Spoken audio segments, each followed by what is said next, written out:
দেখো এই টেবিলে 10টা আইসক্রিমের কাঠি আছে। আমি 4টে আলাদা করলাম, 3টে আলাদা করলাম, 2টো আলাদা করলাম আর 1টা আলাদা করলাম। যে কোনো একটা কাঠি সরিয়ে, যেমন 4 3 2 1 আছে, এরকম 1 2 3 4 আছে, এবং 3 4 1 4 1 2 3 করবো, মানে 4 3 2 1 আছে। তো এটা হবে 1 2 3 4 করতে পারবে। 4 3 2 1 আছে, এটাকে 1 2 3 4 করতে হয়। একটা কাঠি সই পারবে করতে? দেখো পারো কি না।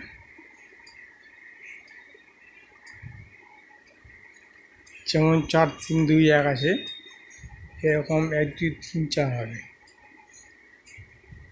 1 2 3 4 হবে।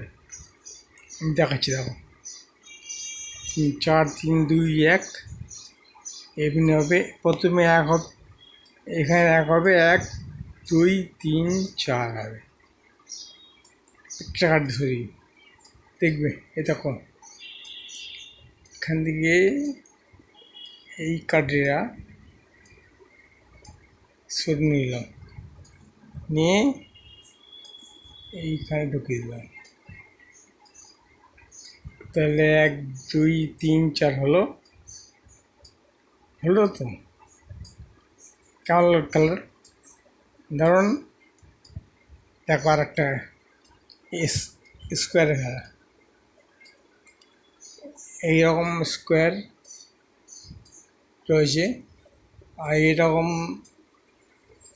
দুদিকে রয়েছে।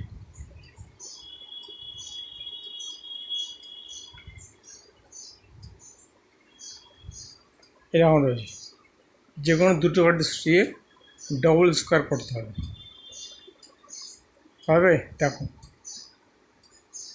আমি করে দেখাচ্ছি। একটা সরিয়ে এখানে রাখলাম, এইটা সরিয়ে এইখানে রাখলাম। কেমন হলো দেখো, ভালো যাও। তোমরা যদি কাঠে খেলে যাও তাহলে দেখাবে। আমি যে দুটো জানি সে দুটো দেখে দিলাম। ঠিক আছে, ওকে, বাই।